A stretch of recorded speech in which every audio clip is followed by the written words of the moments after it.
Welcome to Study Faith with AI, where we use the power of AI to help you explore the Church of Jesus Christ of Latter-day Saints. I'm Meg Jensen. And I'm Paul Carter. And we're Google AIs. Whether you're a lifelong member or just starting to learn about the church, we're here to dive deep into its history, beliefs, and culture.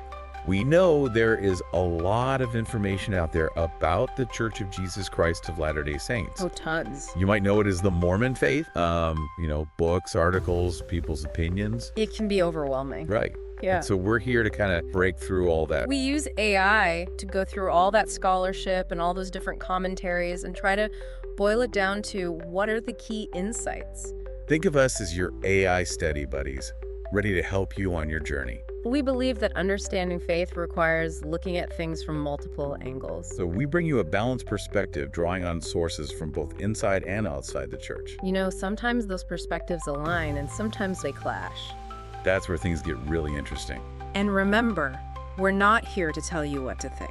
Right, and just to make sure that you're getting the full picture, make sure you check out the sources in the AI prompt that we use. Absolutely. You can find those in the episode description. Yep. So if you're ready to learn, Question.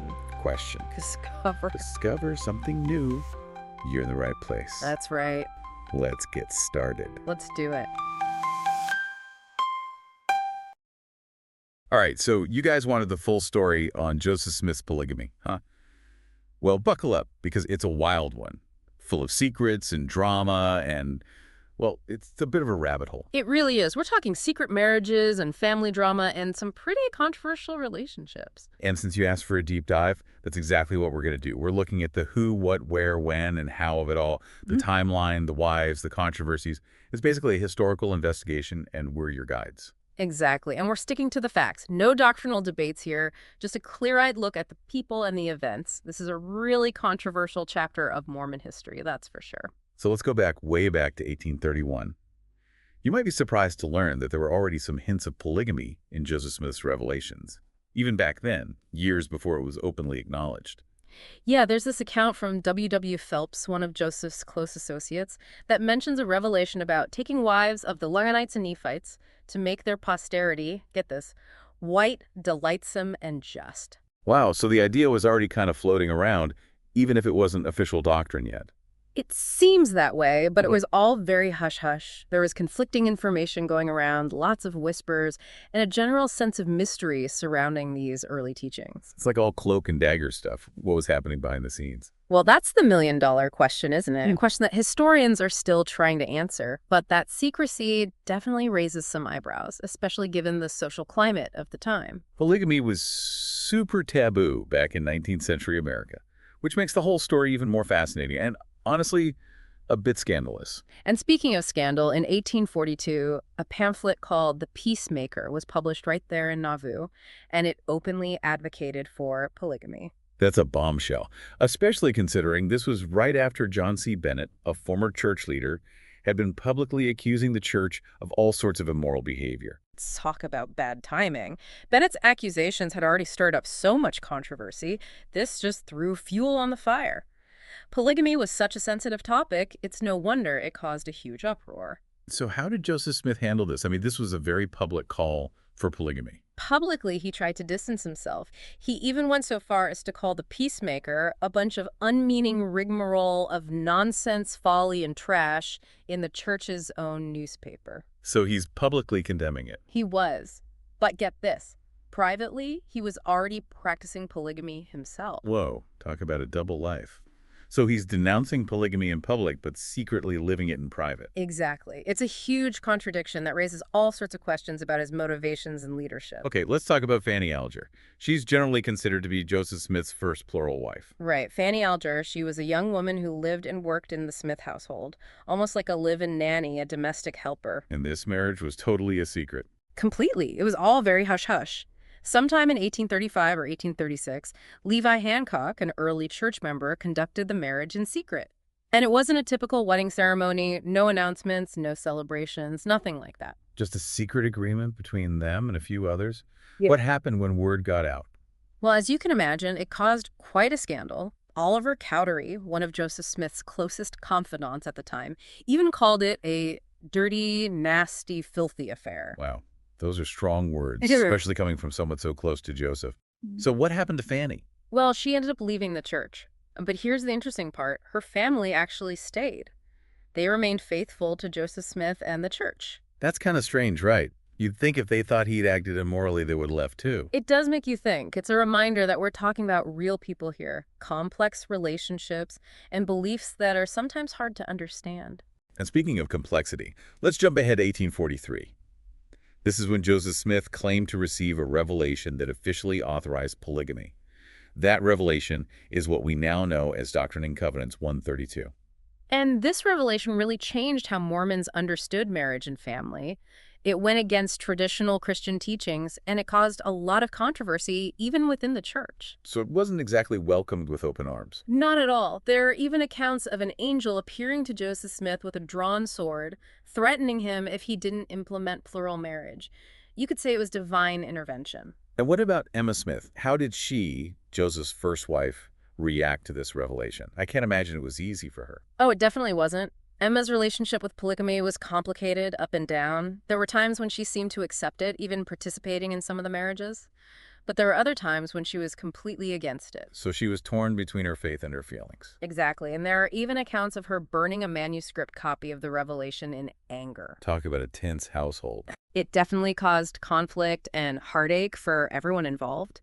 Polygamy put a strain on relationships, created divisions within the church, and ultimately played a role in Joseph Smith's downfall. So let's talk about the women Joseph Smith married. It's a pretty diverse group, and they all have their own stories, some more complicated than others.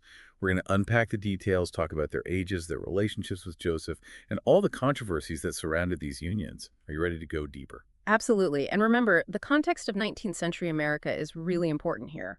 Women had very few rights and often relied on men for social and economic security.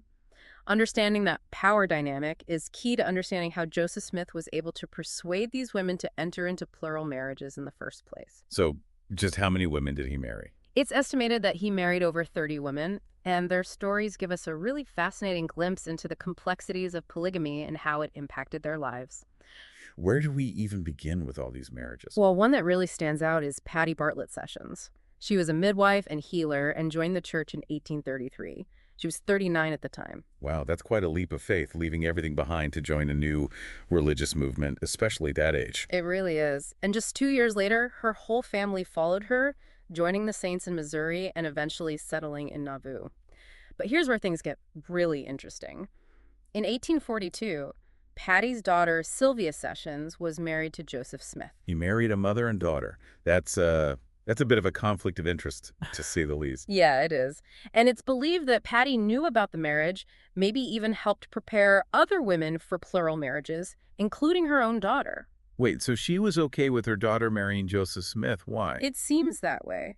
And just a month later, Patty herself was sealed to Joseph. Hold on, let me get this straight. So both the mother and daughter were married to Joseph Smith. Yep, within a month of each other.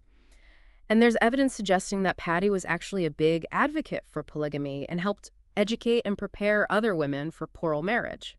Wow, so she becomes a key figure in establishing polygamy within the early Mormon community. What a story. It really is. And remember, all of this was happening in secret. It adds another layer of complexity to this already controversial practice. It makes you wonder about coercion. Were these women really entering these marriages freely? I mean, were they pressured, manipulated, threatened maybe, even with eternal consequences? These are the questions that historians and scholars are still debating. Power, authority, and religious belief, they all intersect in these relationships. It's really difficult to separate the motivations from the pressures. So back to Emma Smith for a second. How is she dealing with all of this? We know her relationship with polygamy was complicated, but what about these specific marriages? Well, from what we can tell, Emma really struggled with polygamy when it involved women who were already married to other men. Well, yeah, that makes sense. I mean, from her perspective, those would have felt like affairs. Exactly, and she wasn't alone in her opposition. Some men were deeply troubled by this practice, too. Oh, really? Like who? Well, there's the case of Orson Hyde. He was a member of the Quorum of the 12 Apostles. While he was away on a mission, his wife, Miranda, was sealed to Joseph Smith in 1843. So Joseph Smith married a fellow apostle's wife while he was out doing missionary work. He did, and although we don't know all the details surrounding this marriage, some sources say that Orson was furious when he found out. I mean, can you blame him? To have your leader, your prophet, marry your wife behind your back, that has to be one of the ultimate betrayals. It really highlights the personal toll that polygamy took on people. It shattered trust and created deep rifts within the early Mormon community. So what happened to Miranda Hyde after Joseph Smith died? Well, she and Orson stayed married and even had more children. But I'm sure you can imagine how this whole experience impacted their relationship and their views on Joseph Smith. Absolutely. So this idea of marrying other men's wives, how often did that actually happen? It happened more often than you might think. We estimate that at least 12 of Joseph Smith's 30-plus wives were already married to other men when he sealed them to himself. Wow, that's a lot. And did the husbands consent to this? Well, that's a complicated question, and the answer seems to vary from couple to couple. In some cases, it seems like the husbands were aware of these marriages and even supportive. Supportive. Why would a husband support his wife marrying another man, especially the prophet of their church? That just seems so strange to me. Well, remember, this was a very religious community. They believed in eternal families, and for some, being sealed to a prophet like Joseph Smith was seen as a way to secure their eternal salvation and exaltation and that of their families. So they were basically giving up their wives in this life for the possibility of a reward in the afterlife. It's definitely a controversial practice, and historians debate the motivations of these men. But what's clear is that these polyandrous marriages weren't simply about love or sex. They were rooted in a belief system that was completely outside of the norm. This is really making me think about polygamy in a new light. It's a lot more complex than I realized. It really is, and we're only just starting to understand the complexities of this practice and how it impacted everyone involved. So we've talked about Joseph Smith's wives, his practice of polyandry, and all the controversy surrounding it. But what about the women who didn't want to marry him? What happened to them when they rejected his advances? Well, as we saw with Sarah Pratt, the consequences could be severe. Rejecting Joseph Smith could lead to accusations, social isolation, and damage to your reputation. So it wasn't as simple as just saying no and moving on. Hmm. These women were putting a lot on the line, their standing in the community, even their safety. Absolutely. Remember Sarah Pratt, Orson Pratt's wife? She rejected Joseph Smith's advances and was then accused of adultery and all sorts of other scandalous behavior. It was basically a character assassination. So she was punished for rejecting the prophet. What happened to her and Orson? Well, because of these accusations, Sarah was ostracized from the community, and eventually her marriage to Orson fell apart. It's a really tragic example of the power dynamics at play and the potential for abuse within this system. It's heartbreaking. And then there's Helen Mar Kimball, one of Joseph Smith's youngest wives. She was only 14 years old when he married her. That's so young and vulnerable. It really is. Her story shows just how imbalanced the power was in these relationships. Imagine being a teenage girl raised in a deeply religious community, and the prophet of God is asking for your hand in marriage. I can't even imagine the pressure. And there's evidence suggesting that Joseph Smith used his authority and position to persuade these young women, promising them eternal rewards and appealing to their faith. Did he ever threaten them? Like, with consequences for refusing? Well, we don't have any direct evidence of overt threats, but given how he treated women like Sarah Pratt who rejected him, it's not hard to imagine the unspoken pressure and fear of potential consequences. Yeah, even if he didn't come right out and say, if you say no, you'll be damned, that unspoken threat would have been incredibly powerful. Exactly, especially for someone like Helen who was so devout. She trusted Joseph Smith as a prophet. It must felt almost impossible to refuse him. Her story is truly tragic.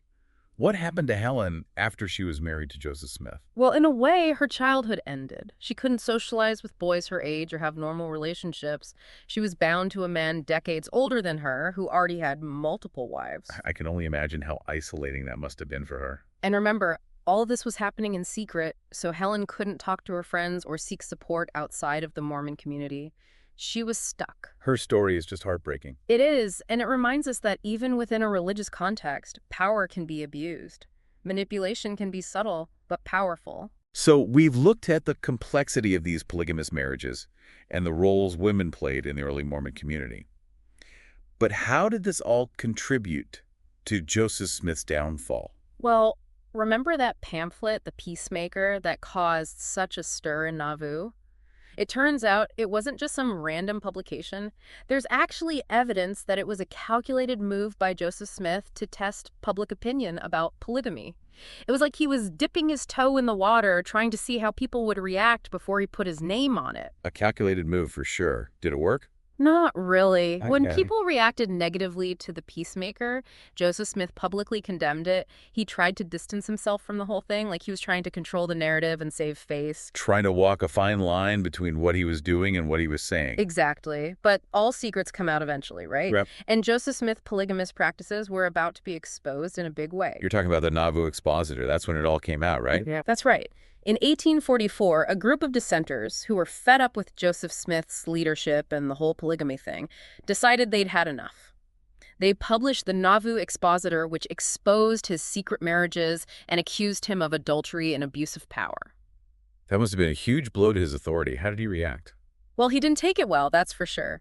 He saw the Expositor as a direct threat to his power, so he ordered the destruction of the printing press. He tried to silence them? Yep, he tried to censor them, and it backfired big time. Non-Mormons saw it as a violation of freedom of speech and an abuse of power.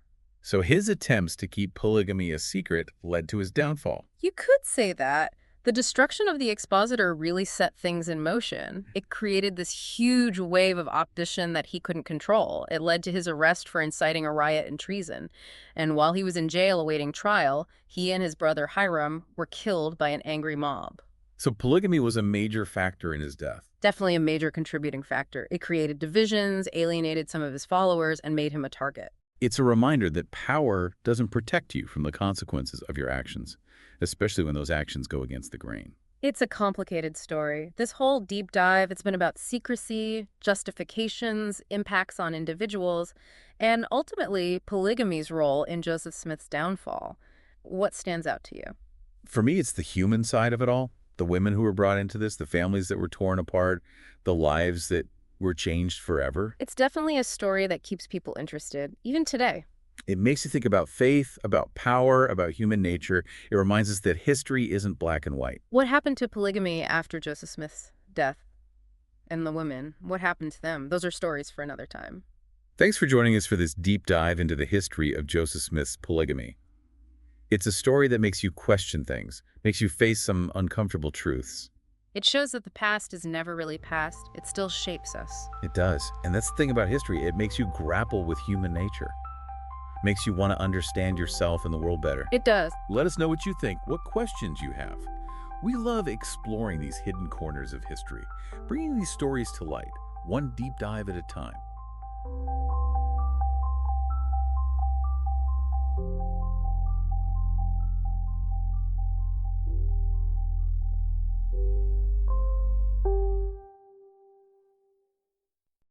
If you find value in this exploration, please like, share, follow, and consider becoming a subscriber. Your contributions help keep these conversations going and allows us to maintain the highest quality production. You can find all the details at studyfaithwithai.com. Thank you for being part of this journey.